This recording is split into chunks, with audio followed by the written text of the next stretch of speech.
Question रहने वाला है, भारत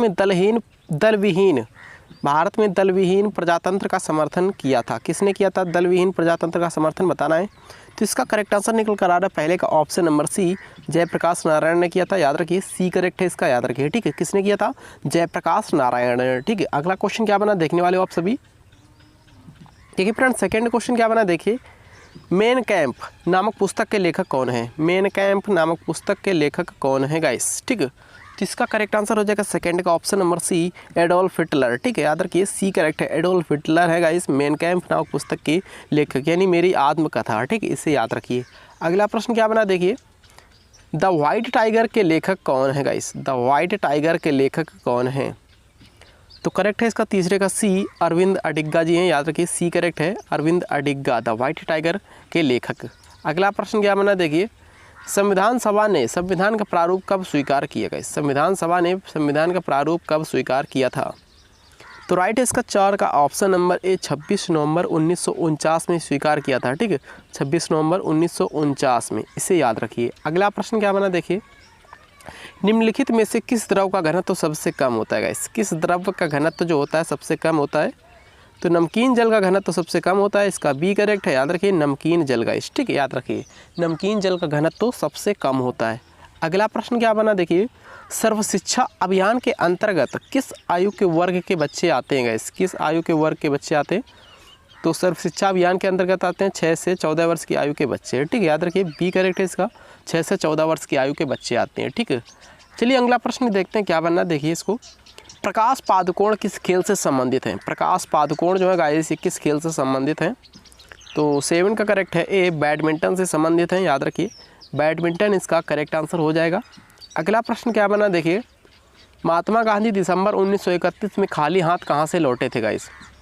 महात्मा गांधी दिसंबर 1931 में खाली हाथ कहाँ से भारत लौटे थे, तो लंदन से लौटे थे। याद रखिए इसका ए करेक्ट है, लंदन गाइस करेक्ट आंसर हो जाएगा। भारत का सबसे महत्वपूर्ण लघु उद्योग कौन सा है गाइस। भारत का सबसे महत्वपूर्ण लघु उद्योग कौन सा है, हथकरघा उद्योग है। याद रखिए सी करेक्ट है, हथकरघा उद्योग, ठीक है। सी राइट है, याद रखिए। अगला प्रश्न क्या बना है, कौन सा भारत का 29वां राज्य गाइस। सिंपल है क्वेश्चन, 29वां राज्य पूछा जा रहा है, तेलंगाना हो जाएगा 29वां राज्य। याद रखिए सी करेक्ट है, तेलंगाना राज्य, ठीक है। अगला प्रश्न क्या है, कुतुबुद्दीन ऐबक द्वारा निर्मित कराया गया 2.5 दिन का झोपड़ा क्या है गाइस। कुतुबुद्दीन ऐबक द्वारा निर्मित कराया गया 2.5 दिन का झोपड़ा गाइस आपकी एक मस्जिद है, ठीक है। याद रखिए ये 2.5 दिन में बनकर तैयार हुई थी, ठीक है। 2.5 दिन में 2.5 दिन का झोपड़ा, ठीक है, कुतुबुद्दीन ऐबक के द्वारा बनाया गया था, ठीक है। अगला क्वेश्चन क्या बना है, टेथिस सागर के स्थान पर वर्तमान में क्या है। टेथिस सागर के स्थान पर वर्तमान में क्या है, हिमालय पर्वत श्रेणी है, ठीक है। याद रखिए हिमालय पर्वत श्रेणी गाइस, ठीक है। याद रखिए बी करेक्ट है इसका। अगला प्रश्न क्या बना देखिए, भारत का सबसे लंबा रेल पुल है। भारत का सबसे लंबा रेल पुल कौन सा है, तो सिंपल है क्वेश्चन, वेबनाड पुल है। याद रखिए वेबनाड पुल ए करेक्ट। सारनाथ जहां बौद्ध अवशेष पाए जाते हैं एक महत्वपूर्ण पर्यटक स्थल है, यह किस राज्य में है। यह किस राज्य में है गाइस, तो 14 का करेक्ट है ए, उत्तर प्रदेश में है। याद रखिए सारनाथ, ठीक है। याद रखिए ए करेक्ट है। अगला प्रश्न क्या बना देखिए, निम्नलिखित में से किस एक का मिलान सही नहीं है गाइस। किस एक का मिलान सही नहीं है, भांगड़ा गाइस ये पंजाब का है और गरबा गुजरात का है, तमाशा महाराष्ट्र का है, बिहू गाइस ये असम का है, ना कि मणिपुर का है, ठीक है। इसका बी करेक्ट है, याद रखिए ये इसका गलत हो जाएगा, ठीक है।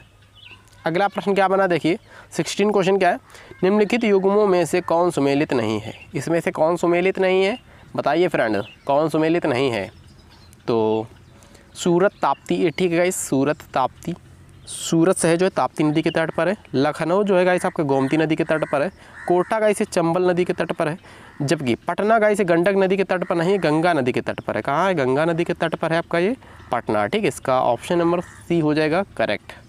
अगला प्रश्न क्या बनना देखिए फ्रेंड्स, क्या क्वेश्चन बनना है, 1932 ईस्वी में अखिल भारतीय हरिजन संघ की स्थापना किसने की थी। अखिल भारतीय हरिजन संघ की स्थापना 1932 में हुई थी, हरिजन संघ की स्थापना। एग्जाम में पूछा जाए तो क्लिक करिएगा 1932, ठीक है।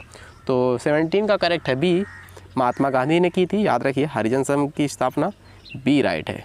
अगला प्रश्न क्या देखिए, भारत छोड़ो प्रस्ताव के लेखक कौन है गाइस। भारत छोड़ो प्रस्ताव के लेखक कौन है, 18 का करेक्ट है डी, अब्दुल कलाम जी हैं। याद रखिए डी करेक्ट है, अब्दुल कलाम, ठीक। इंपॉर्टेंट क्वेश्चन रहने वाला है आपके एग्जाम के थ्रू।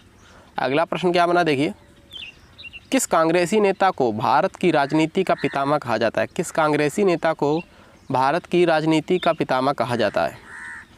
तो करेक्ट है इसका सी, दादा भाई नौरोजी को। ठीक है, old man of the India इसको इन्हीं को बोला जाता है। ठीक है, दादा भाई नौरोजी को।